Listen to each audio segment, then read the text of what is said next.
Sosok Ida, buruh cuci tinggal di rumah bobrok di Pangandaran, tidur tak tenang.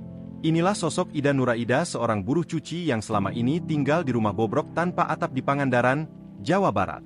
Ida adalah warga RT 11 Dusun Sopla, Desa Karangmulia, Kecamatan Padaherang, Kabupaten Pangandaran. Ia merupakan seorang single parent dengan 2 anak laki-laki yang masing-masing duduk di bangku kelas 6 dan 1 sekolah dasar. Ida sudah bercerai dari suaminya sekitar 1 tahun lalu. Sehari-hari, Ida dan kedua anaknya ini tinggal di sebuah rumah bobrok yang nyaris runtuh akibat berkali-kali diterjang gempa. Di tengah keterbatasannya itu, Ida harus banting tulang demi kedua anaknya agar bisa terus bersekolah. Demi memenuhi kebutuhan tersebut, Ida bekerja sebagai buruh cuci untuk warga sekitar. Terkadang, Ida juga menjadi buruh pijat dengan pendapatan tidak tentu. Sementara ini, Ida Nuraida bersama kedua anak kecilnya tidur di ruangan dapur berukuran sekitar 3x3 meter yang dipenuhi perabotan rumah tangga dan pakaian anaknya.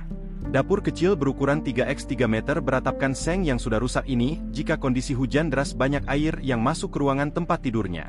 Apalagi, jika ada hujan yang disertai angin kencang.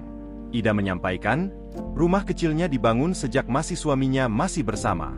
Hanya saja, karena keterbatasan anggaran, rumahnya dibangun dengan tidak menggunakan pondasi. Tidak lama dibangun kemudian atapnya ambruk, disusul gempa bumi 3 kali yang akhirnya dinding temboknya banyak yang ambrol. Memang, kata Ida, dahulu rumahnya pernah diajukan oleh desa untuk pembangunan rumah tidak layak huni atau rutilahu. Download Tribun X sekarang, menghadirkan lokal menjadi Indonesia.